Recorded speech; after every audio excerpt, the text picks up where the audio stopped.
ഇസ്രായേലിൻ്റെ പൂർണ്ണ പരാജയം, ഇറാൻ്റെ പൂർണ്ണ വിജയം, രണ്ടിൻ്റെ ഇടയിൽ ഒന്നുമല്ലാണ്ട് അമേരിക്ക. ഇതാണ് സൈൻ ചെയ്ത് വെച്ചിട്ടുള്ള ഒരു ഡീലിൻ്റെ അവസ്ഥ എന്നാണ് ഇപ്പം പുറത്തോട്ട് വന്നിട്ടുള്ളത്. നമ്മൾ ഇന്നലെ പറഞ്ഞിരുന്നില്ലേ, ഒന്നുകിൽ അമേരിക്ക അല്ലെങ്കിൽ ആരും ഇത് സൈൻ ചെയ്യാൻ പോകുന്നില്ല, അതല്ലെങ്കിൽ ഇസ്രായേലിനെ തോൽപ്പിച്ചിട്ട് വേണം അമേരിക്കയും ഇറാനും തമ്മിൽ ഈ ഒരു ഡീല് നടക്കണമെങ്കിൽ. എങ്കിൽ ഈ ഒരു ഡീലാണ് ഇപ്പോൾ എത്തിയിട്ടുള്ളത്. അതായത് ഇസ്രായേലിൻ്റെ അല്ലെങ്കിൽ നെതന്യാഹുവിൻ്റെയും വാക്ക് കേൾക്കാണ്ട് അതിൻ്റെ അപ്പുറത്തോട്ടുള്ള ചിന്തകളിലാണ് ഡീല് പോയിട്ടുള്ളത് എന്നാണ് ഞാൻ പറഞ്ഞതല്ല. ഇസ്രായേലിൻ്റെ തന്നെ പ്രതിപക്ഷ നേതാവാണ് ഇപ്പോൾ ഈ ഒരു ഡീറ്റെയിൽസ് പുറത്തോട്ട് വന്നിട്ടുള്ളത്. ഏറ്റവും ലേറ്റസ്റ്റ് ആയിട്ട് ഈ ഒരു ഡീറ്റെയിൽസാണ് പുറത്തു വന്നിട്ടുള്ളത്. ഇസ്രായേലിൻ്റെ പ്രതിപക്ഷ നേതാവും മുൻ പ്രതിരോധ മന്ത്രിയുമായിട്ടുള്ള അവിഗ്ദോർ ലീബർമാൻ്റെ ഒരു പ്രസ്താവനയാണ് ഏറ്റവും ലേറ്റസ്റ്റ് ആയിട്ട് വന്നിട്ടുള്ളത്. ഈ പ്രസ്താവന നിലവിൽ രൂപപ്പെട്ടിട്ടുള്ള US ഇറാൻ ചർച്ചയുടെ ഭാഗമായിട്ടുള്ള ഡീലിൻ്റെ ഉള്ളടക്കമാണ് പുറത്തോട്ട് പറഞ്ഞിട്ടുള്ളത്. ഇറാൻ്റെ പൂർണ്ണ വിജയം എന്നാണ് ഈ ഒരു ഡീലിനെ പുള്ളി വിശേഷിപ്പിക്കുന്നത്. അങ്ങനെ തന്നെയാണ് ആ ഒരു ട്വീറ്റ് വന്നിട്ടുള്ളത്. അതായത് ലിബർമാൻ്റെ നിരീക്ഷണത്തിൽ ഈ കരാർ ഇറാന് പൂർണ്ണ വിജയം അല്ലെങ്കിൽ ഒരു ഇരട്ട നേട്ടം കൂടെ കാരണമായിട്ടിരിക്കുകയാണ്, കൈവരിച്ചിരിക്കുക എന്നാണ് പറഞ്ഞത്. ഇതിൽ പറയാനുള്ള രണ്ട് കാരണങ്ങൾ: ഈ ഒരു നിരീക്ഷണത്തിൽ യുറേനിയത്തിൻ്റെ നിലനിർത്തൽ, അതായത് കരാർ ഒപ്പിടുമ്പോൾ തങ്ങളുടെ യുറേനിയം സമ്പുഷ്ടീകരണത്തിനുള്ള അവകാശം ഉപേക്ഷിക്കില്ല എന്ന് ഇറാൻ വ്യക്തമാക്കി കഴിഞ്ഞു.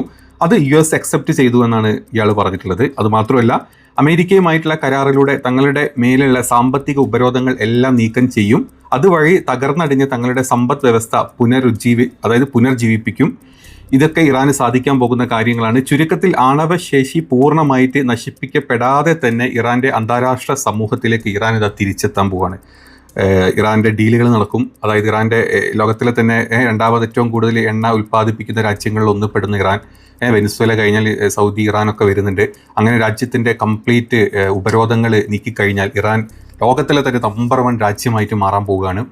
നിങ്ങളെന്നെ വെറുതെ ഒന്ന് ആലോചിച്ച് നോക്കിയാൽ ഈ ഉപരോധങ്ങളൊക്കെ മാറിക്കഴിഞ്ഞാലുണ്ടല്ലോ ഇറാൻ്റെ എണ്ണ, ഈവൻ നമുക്ക് ഇന്ത്യക്ക് പോലും എത്ര സപ്പോർട്ടായിരിക്കുന്നത്. അത് കാരണം ഇറാൻ്റെ എണ്ണ വില കുറച്ച് ഏറ്റവും ബെസ്റ്റ് എണ്ണ ആയിട്ട് കിട്ടാൻ പോകുന്ന എണ്ണ ആയിരിക്കും ഇറാൻ്റെത്.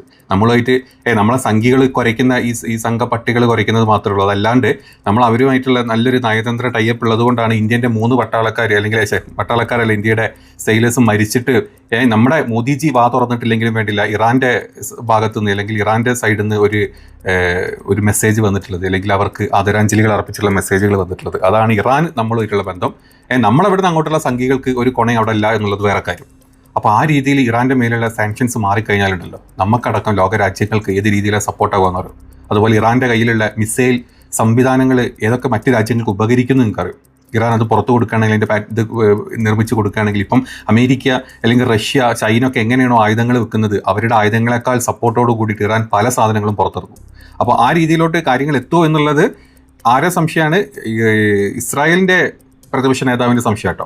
പക്ഷേ അതങ്ങനെ എത്തുമോ എന്നുള്ളത് നമ്മൾ കണ്ടു തന്നെ അറിയേണ്ടി വരും. കാരണം ഡീലിനെ പറ്റി ഇപ്പോഴും ഒരു ഉറപ്പില്ല. നമ്മുടെ മാധ്യമങ്ങൾ വിടുന്ന വാർത്തകളല്ലാണ്ട് കൂടുതൽ ഡീറ്റെയിൽസ് ഒന്നും ഇന്നലെ രാത്രി നമ്മളെ കാണിച്ചതിൻ്റെ അപ്പുറത്തോട്ടുള്ള പുതിയ ഡീറ്റെയിൽസുകളൊന്നും പുറത്തോട്ട് വന്നിട്ടില്ല. ഇറാൻ അതിൻ്റെ കരട് പുറത്തു വിട്ടു, അമേരിക്ക വീണ്ടും ദേഷ്യപ്പെട്ടു എന്നുള്ളൊക്കെ സംശയങ്ങളും അല്ലെങ്കിൽ വാർത്തകളും വരുന്നുണ്ട്. പക്ഷേ ഇതാണ് ഇപ്പോൾ ലേറ്റസ്റ്റ് ആയിട്ട് ഇറാൻ അല്ലെങ്കിൽ ഇസ്രായേലിൻ്റെ ഭാഗത്തു നിന്ന് വന്നിട്ടുള്ള അവരുടെ ഒരു ചിന്ത. ഇറാൻ നന്നായി പോകുമല്ലോ, ഇറാന് ആണവായുധം ഉണ്ടാക്കാൻ പറ്റുമല്ലോ, ഇറാൻ്റെ സാങ്ഷൻസ് മാറി ഇറാന് പൈസ കിട്ടുമല്ലോ, ഇറാനിലെ നല്ല രാജ്യമായിട്ട് അല്ലെങ്കിൽ നമ്മളടക്കം തോൽപ്പിക്കുന്ന രീതിയിൽ ഇറാൻ മുന്നോട്ട് പോകുമല്ലോ എന്നുള്ള ടെൻഷനിലാണ് ഇപ്പം ഇസ്രായേൽ നിൽക്കുന്നത്. ഏതാണെങ്കിലും ഇസ്രായേലിൻ്റെ ഏറ്റവും വലിയ സുരക്ഷാ ഭീഷണിയായിട്ടുണ്ട് ഇറാൻ.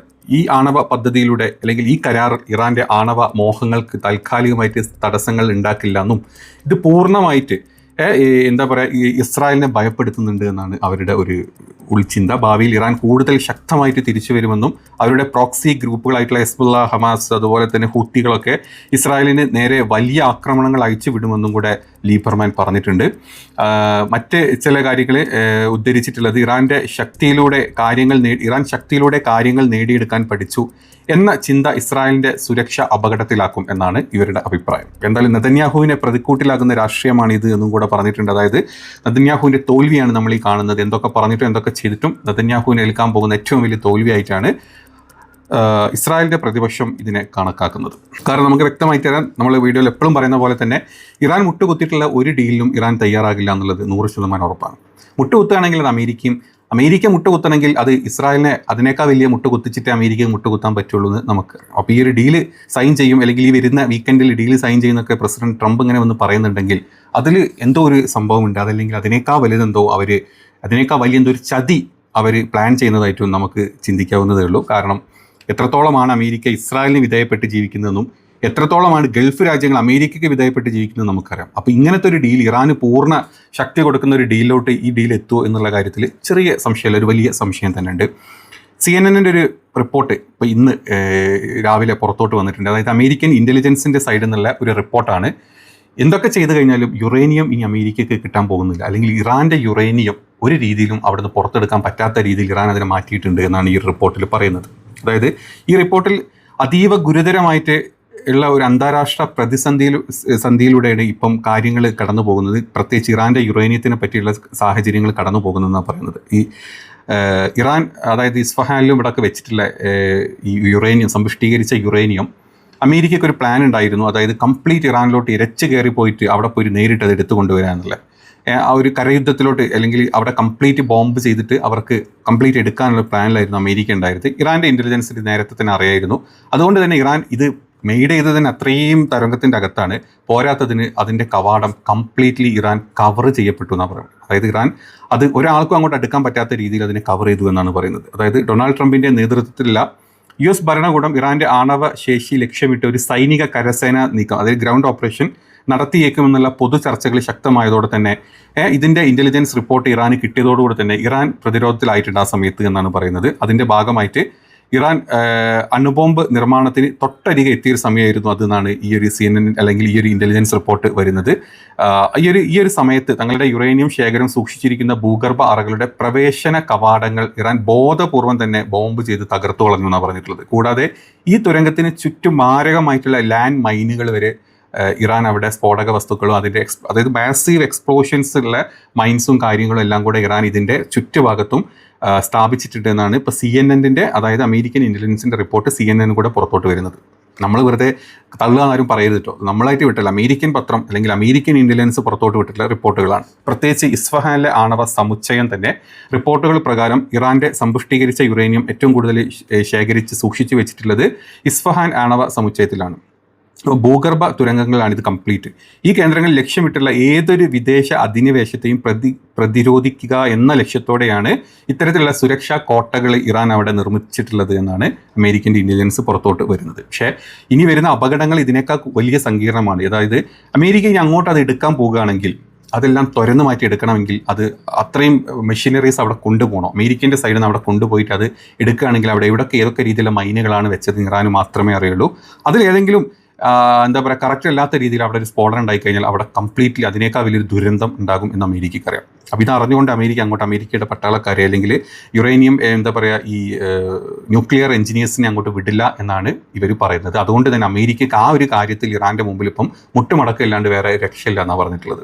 അതുമാത്രമല്ല, ഈ ആണവ കരാറിൻ്റെ പ്രതിസന്ധി വരുന്നത് ഈവൻ ഇനിയിപ്പം വൻതോതിലുള്ള ഈ സംഭവം നിങ്ങൾ അങ്ങ് വന്ന് എടുത്തോ എന്ന് ഇറാൻ പറഞ്ഞു കഴിഞ്ഞാലും, കൈമാറാൻ ഇറാൻ സമ്മതിച്ചാലും, അങ്ങനെ ഒരു കരാർ ഇതിൽ ഉണ്ടായാൽ പോലും ഈ പുതിയ സാഹചര്യത്തിൽ അത് പ്രായോഗികമായിട്ടുള്ള ഒരു കാര്യമല്ല. അമേരിക്ക അവിടെ പോയിട്ട് അത് എടുക്കാനുള്ള ഒരു ഓപ്ഷൻസും ഇല്ല. അവശിഷ്ടങ്ങൾക്കിടങ്ങിൽ കുടുങ്ങിക്കിടക്കുന്ന യുറേനിയത്തിന് കൃത്യമായിട്ടുള്ള അളവ് പരിശോധിക്കാനും അല്ലെങ്കിൽ സ്ഫോടക വസ്തുക്കളിൻ്റെ ഇടയിലൂടെ ഇത് സുരക്ഷിതമായിട്ട് പുറത്തെടുക്കാനുള്ള ഒരു ഓപ്ഷൻ അന്താരാഷ്ട്ര ആണവ ഏജൻസി അങ്ങനെ ഒരു ഓപ്ഷൻ ഇപ്പോഴത്തെ അവസ്ഥയിൽ ഇല്ല എന്നാണ് ഈ റിപ്പോർട്ടിൽ പറയുന്നത്. ചുരുക്കത്തിൽ അമേരിക്കയുടെ സൈനിക ഭീഷണിയെ പ്രതിരോധിക്കാൻ ഇറാൻ സ്വീകരിച്ച ഈ ഭൂഗർഭ തന്ത്രം ഇരു കൂട്ടർക്കും ഒരുപോലെ തന്നെ ഒരു തിരിച്ചടിയായിരിക്കുകയാണെന്നാണ് ഈ ഒരു റിപ്പോർട്ട് പറഞ്ഞിട്ടുള്ളത്. അതല്ല, ഇറാൻ അതിനേക്കാൾ വലിയ സംഭവങ്ങൾ അല്ലെങ്കിൽ അവിടേക്കുള്ള മറ്റു വല്ല വഴികൾ ഉണ്ടാക്കിയിട്ടുണ്ടോ എന്നുള്ളതിനെ പറ്റിയിട്ട് ഈ ഒരു റിപ്പോർട്ടിൽ പറയുന്നില്ല. ഇതാണ് അവിടുത്തെ അവസ്ഥ. അപ്പം ഈ ഒരു കരാറ് നടക്കുകയാണെങ്കിൽ അത് ഇറാൻ ഏറ്റ പോലെ അല്ലെങ്കിൽ ഇറാൻ പറഞ്ഞ പോലെ തന്നെയാണ് കരാറ് നടക്കാൻ പോകുന്നത് എന്നുണ്ടെങ്കിൽ, അങ്ങനെയാണെന്നാണ് ഇപ്പം ഇതിൽ പല റിപ്പോർട്ടുകളും വരുന്നത്.